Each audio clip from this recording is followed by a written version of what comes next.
Hi guys! Magandang gabi! Welcome back po dito sa Gandara Asario Channel for Showbiz Update. Andito na naman nga po akong muli nagbabalik. Ang nagmamaganda na niya kachismosang Kim Pao, wala na nga pong iba.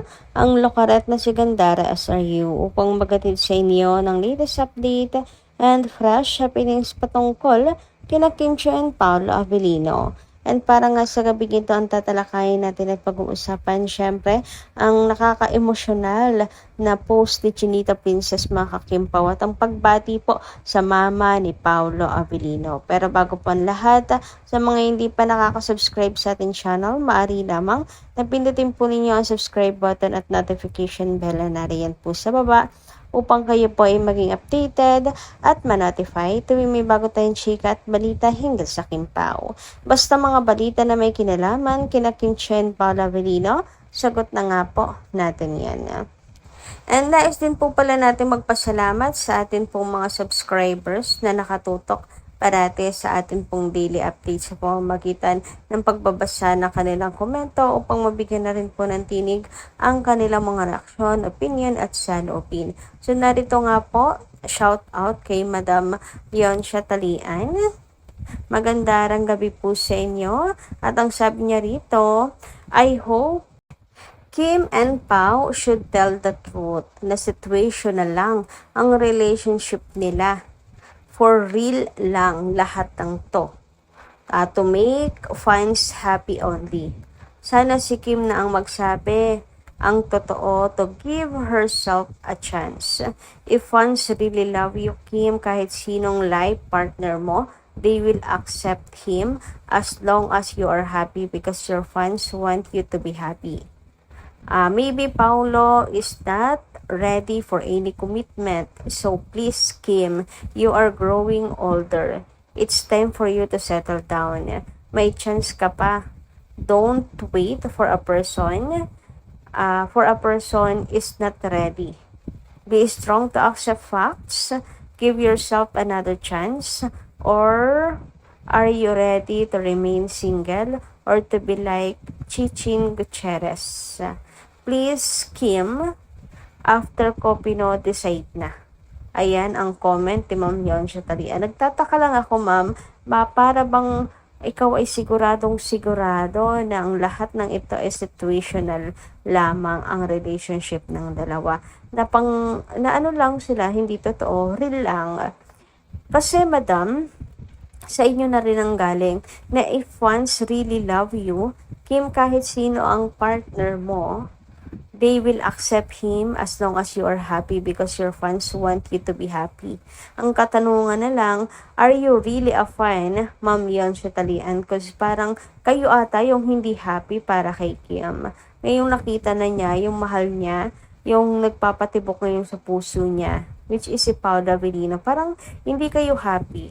So, ibig sabihin, hindi kayo fan ni Kim at hindi niyo matanggap na si Paolo na ang nagpapatibok ng kanyang puso. Kasi parang, sino po ba kayo sa buhay ni Kim? I mean, nanay, lola, kapatid, kaibigang matalik, para masabi niyo at sigurado kayo na hindi talaga totoo ang Kim Pao. Kasi, yung word na situationship lang, hindi po siya or yun taste ni Chinita Princess. Yung walang label. Kasi dapat may label, mga kakimpaw. Alam ni Kim, pahalagahan po ang sarili niya.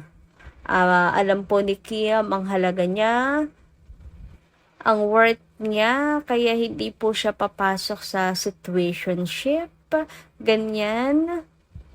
And haler, ang ganda ni Chinita Princess para sa mga situationship na yan. Ang dapat kay Kim ipinagmamalaki.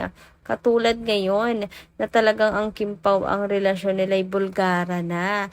Pinagsisigawan na sa buong mundo. So, ang layo kay Kim, yung salitang situationship, mga kakimpaw. Hindi po TANGA si Kim para maghabol sa isang lalaki na nais nyo pong iparating na gising na Kim. Sana tama na. Tama na daw after copy, no? Na para bang si Kim yung naghahabol kay Paolo. I'm so sorry, Madam ha. Yan siya talian. It's a genuine question from me. Hindi ako galit or hinuhusgahan kayo. Hindi. Talagang genuine question lang. Paano niyo nalaman na walang kimpaw talaga? Napakilig lang itong ginagawa nila para maging masaya lang ang mga fans. How sure are you? Bakit alam na alam nyo? Bakit? Gaano ba kayo ka-close at ano po ang relasyon nyo kay Chinita Princess para malaman yung ganong bagay? Genuine question po yun, ha? Anyway, dumako naman tayo sa mga nasagap nating balita ngayong gabing ito at unahin na natin pag-usapan ang tungkol po dito mga kakimpaw sa pang-ship na naman. Ito na naman kasi may interview na naman po si Gerald kaya may pang-ship na naman at talagang pinupush po ang KG.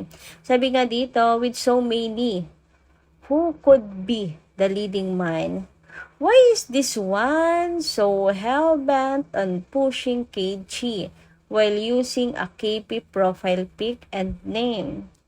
You know, Kim doesn't want to work with him anymore. That's just your dream now. That's what you get for binge watching those relapse videos on TikTok. Ayan nga, meron kasing ginagamit pa kasi ang KP profile niya. Pati pangalan ng Kim Pao ginagamit din. Tapos, ang eco-content, KG, pinupush. Meron kasing interview ngayon si Gerald, mga ka-Kim Pao, kaya ayun, bumabalik na naman sa pagre-relapse yung iba. At ginagamit pa mismo si Kim and Paulo ang pangalan ng Kim Pao, profile ng Kim Pao.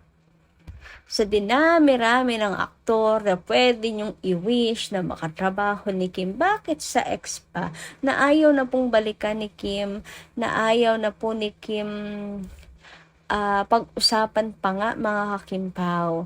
Bakit yun pa? If you really love Kim, bakit parang gusto niyo pang i-torture si Chinita Princess, mga kimpim? Huwag ganon, di ba? Hayaan yung mag-relapse, mag-isa dyan si Gerald. Hayaan niyo siya. Huwag na kayong makisali pa. Pwede namang Bong at saka, si Kuya Bong at saka si Kim, bakit hindi na lang ganon? Pwede naman, bakit, ayun pa? Bakit si Gerald? Ewan ko ba, nakakaloka. Meron pa rin talagang, ang tawag doon, humaling na humaling sa mga red flag.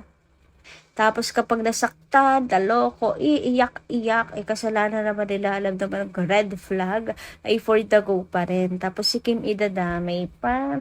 Nanggaling na si Kim Chan, alam na niya ang ugali, ang kahantungan. Bakit? Bakit gusto pa ninyong ibalik si Kim sa ganong sitwasyon? Sabihin na nating trabaho lang naman, hindi naman relationship. Ganun din yon. Ayaw nga ni Kimi. Bakit wala pong respeto baga? Ayaw nga ni. Ayaw na nga ni nung tao. Pagkakukulit baga, naku, masura-sura. Pagpipilitin yung gusto nila, bakit hindi lalaan kayo? At si Kim Chiu pa ipilit yung itutulak.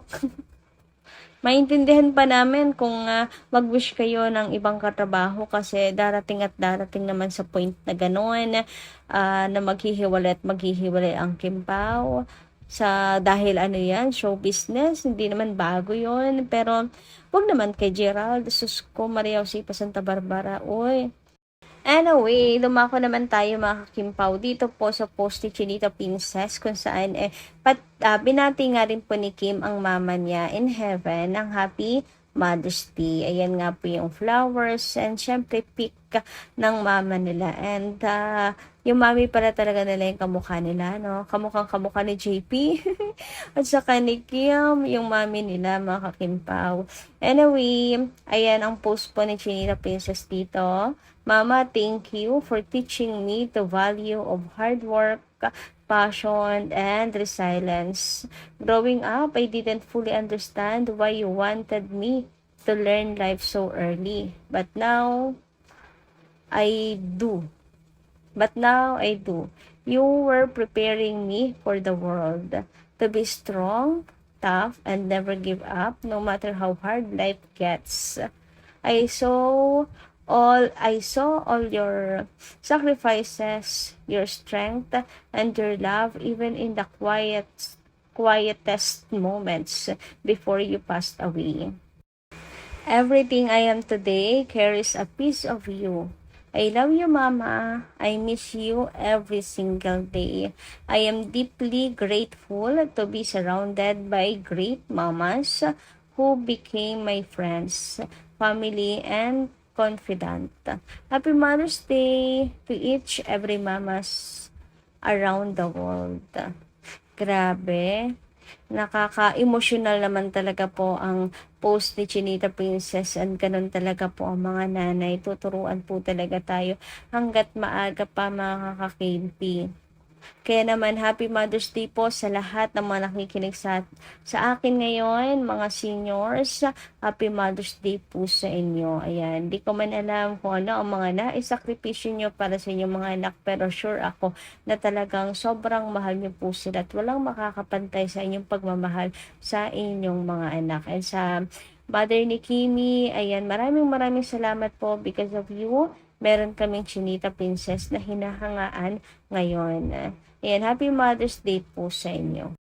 Anyway, madami nga po ang natouch, mga kakimpaw, sa post ni Chinita Princess at naging emosyonal. Nagpapaiyak nga raw po si Kim. Sabi nga dito, nakakatiri naman ito. Kimi, I know your mama is so proud of you. Sobrang proud, mga kakimpaw, sa mga narating ni Chinita Princess.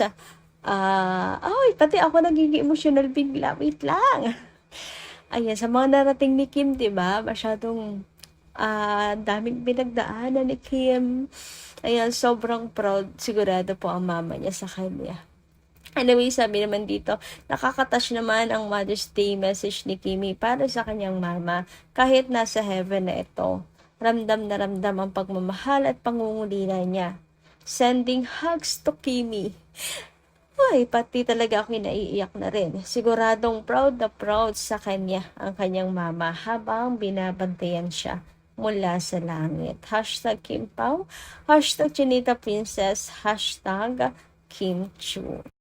Samantala, may nakita naman tayong post dito, mga kakimpaw, pagbati po sa mama ni Paula Avellino. Sabi dito, Happy Mother's Day to these two wonderful mothers. You are the ones who brought into this world the people we deeply admired. Ayan, mother po ni Kim and mother po ni Paula Avellino. The very ones who brings us so much joy and happiness every day. If it weren't for you, we wouldn't have our greatest stress reliever and source of comfort today. If it weren't you, there would be no Kim Pao that we all love and cherish now. Thank you so much. Ayan, nakakatuwa naman, mga kakimpaw. Pero totoo, di ba, kung hindi po dahil sa kanila, di wala po tayong kimpaw na minamahal ngayon at nakakatanggal ng stress. Di ba? So, yun lang po muna yung ating update ngayong umagang ito. Maraming salamat po guys sa inyong pakikinigan. Kita-kits po muli sa mga susunod pa natin chika. Maraming salamat at ingat po palagi.